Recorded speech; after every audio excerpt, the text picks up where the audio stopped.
Hello dear student, welcome back to my channel. It's me Poonam Aswar. तो आज हम question answer करेंगे क्लास 8 के और चैप्टर का नाम है इंडस्ट्रीज। तो चलिए स्टूडेंट, इसका फर्स्ट क्वेश्चन देखते हैं। फर्स्ट क्वेश्चन है, what is mean by industries. Industries क्या होती है, हमें ये बताना है कि इंडस्ट्री कहते किसे हैं। ठीक है, तो आंसर है industry refers to economic activity that is concern with the production of goods, extractions of mineral और प्रोविजन ऑफ सर्विस। तो भाई इंडस्ट्री किसे कहते हैं, यानी औद्योगिक किसे कहते हैं। इंडस्ट्री एक इकोनॉमिक एक्टिविटी है।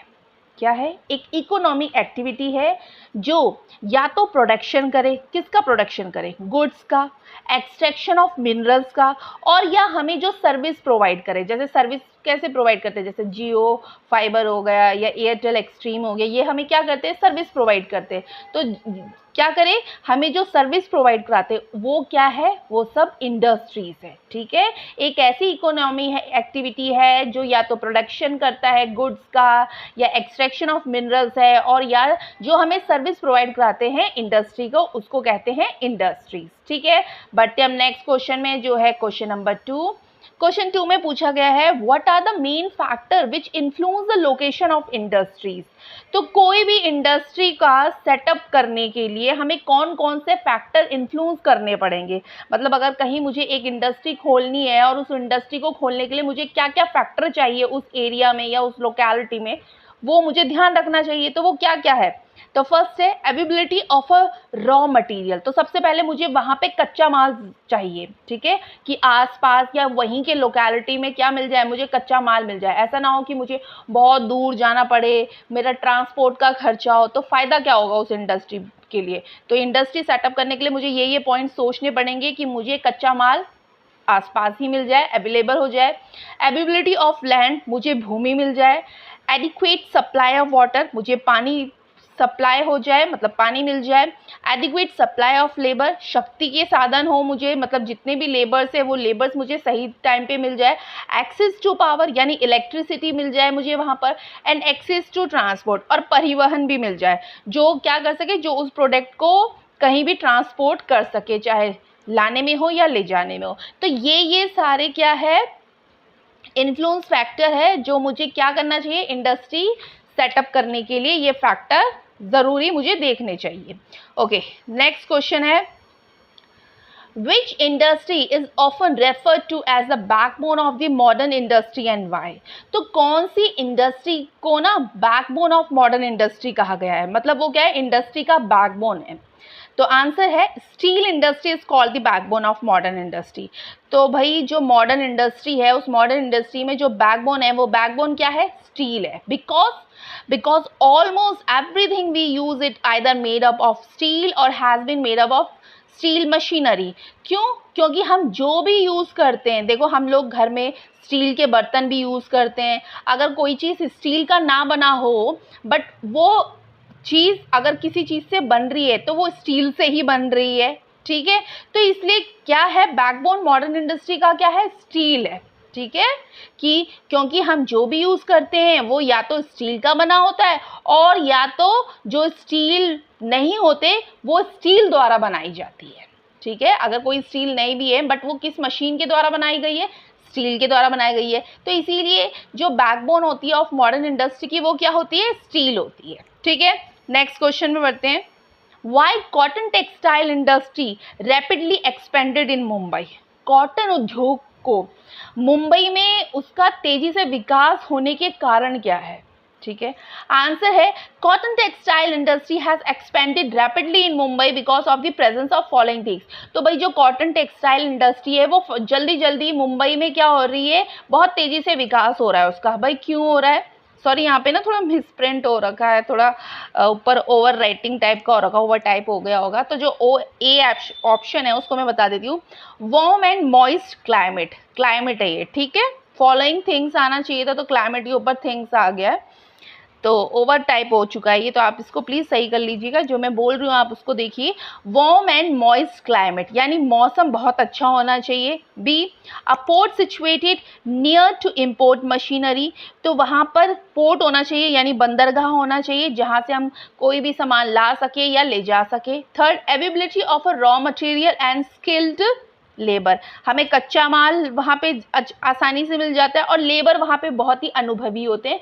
तो इसीलिए क्या हो रहा है कि मुंबई में तेजी से विकास हो रहा है। किसका विकास हो रहा है? कॉटन उद्योग का हो रहा है, यानी कॉटन टेक्सटाइल का हो रहा है। ठीक है, नेक्स्ट क्वेश्चन में बढ़ते हैं। नेक्स्ट क्वेश्चन है, what are the similarities between the information the technology industry in Bangalore and California.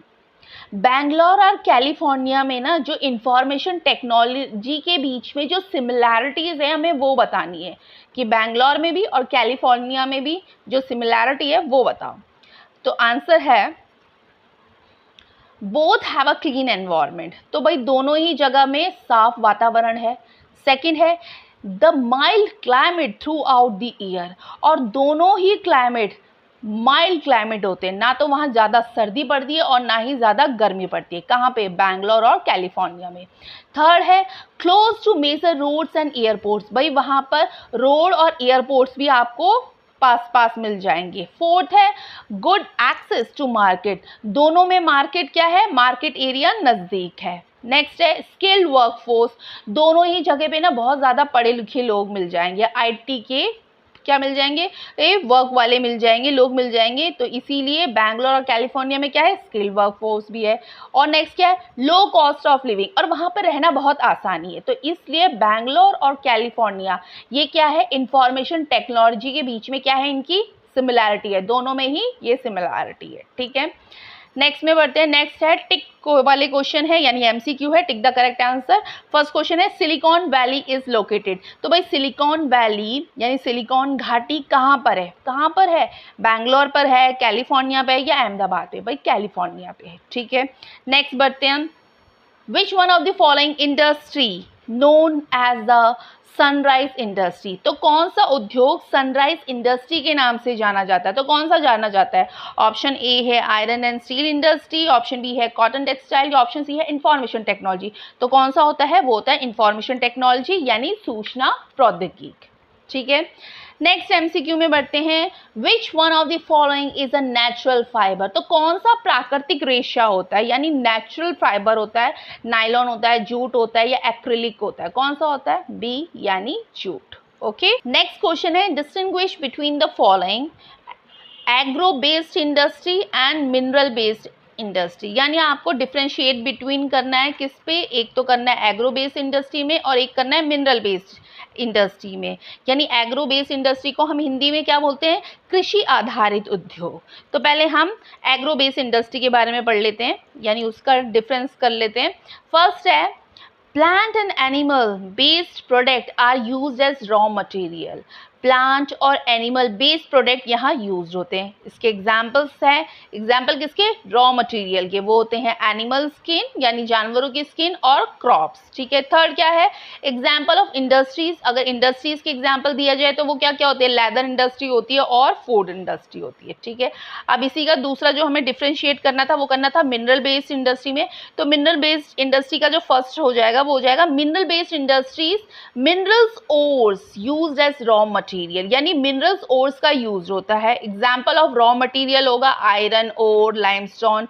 Example of industry होगा आयरन एंड स्टील इंडस्ट्री। ठीक है, ये दोनों का डिफ्रेंशिएट हो गया है। पहले मैंने एग्रो बेस्ड इंडस्ट्री का लिखा है, फिर नेक्स्ट पेज में मिनरल बेस्ड इंडस्ट्री का लिखा है। ठीक है, नेक्स्ट है, नेक्स्ट क्वेश्चन भी डिफ्रेंशिएट बिटवीन है, उसमें पूछा गया है पब्लिक सेक्टर इंडस्ट्री में और जॉइंट सेक्टर इंडस्ट्री में। तो जो पब्लिक सेक्टर इंडस्ट्री होता है मतलब सार्वजनिक क्षेत्र, वो पूरी तरीके से गवर्नमेंट का होता है, own and run by government, यानी पूरी तरीके से उसको कौन काबू पे रखेगा, कौन चलाएगा? गवर्नमेंट, हमारी सरकार चलाएगी। दूसरा एग्जाम्पल इसका क्या है? दूसरा एग्जाम्पल, इनके एग्जाम्पल अगर लेके जाएं तो वो होंगे Hindustan aeronautics limited, steel authority of India limited. ठीक है, ये इसके एग्जाम्पल हो गए। अब दूसरा इसी में जो डिफ्रेंशिएट करना था वो करना था जॉइंट सेक्टर इंडस्ट्री में। तो जॉइंट सेक्टर किसको बोलते हैं? संयुक्त क्षेत्र के उद्योग।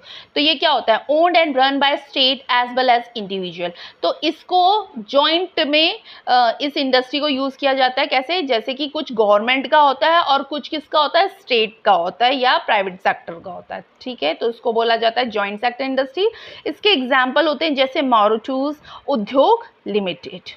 ओके ओके, नेक्स्ट क्वेश्चन है give two example each of the following. तो यहाँ पे आपको 5 raw material and products, tertiaries activities, agro based industries, cottage industries, ये सब दिए गए हैं, आपको इनके एग्जाम्पल देने हैं, ठीक है। जैसे रॉ मटेरियल्स क्या हो गया? रॉ मटेरियल्स हो गया ores and plants, and products क्या हो गया? Shirts and car. Tertiary activity क्या हो गई? Trading and banking. Agro based industry क्या होगी? Food processing and leather industry. Cottage industries क्या हो गई? Basket weaving and pottery. And cooperative क्या हो गया? अमूल एंड सुधा डेयरी, ठीक है। तो ये थे क्वेश्चन आंसर क्लास 8 के इंडस्ट्री चैप्टर के। तो स्टूडेंट अगर आपको क्लास 8 के और चैप्टर के भी क्वेश्चन आंसर चाहिए, मैं तो डिस्क्रिप्शन बॉक्स में लिंक प्रोवाइड कर दूंगी, आप वहां से जाके चेकआउट कर सकते हैं, या फिर जो मेरे चैनल का प्लेलिस्ट है आप वहां से भी जाके देख सकते हैं। वहां पे मैंने लिखा होगा क्लास 8 सोशल के क्वेश्चन आंसर या क्लास 8 इंग्लिश के क्वेश्चन आंसर, तो वहाँ पे आपको वो अवेलेबल मिल जाएंगे। तो फिर अगर ये प्लीज़ आपको ये वीडियो अच्छी लगी होगी तो प्लीज़ इसे सब्सक्राइब करिए, लाइक करिए, शेयर करिए, और अगर आप चैनल पे नहीं हो तो चैनल को सब्सक्राइब करिए। तो फिर थैंक यू।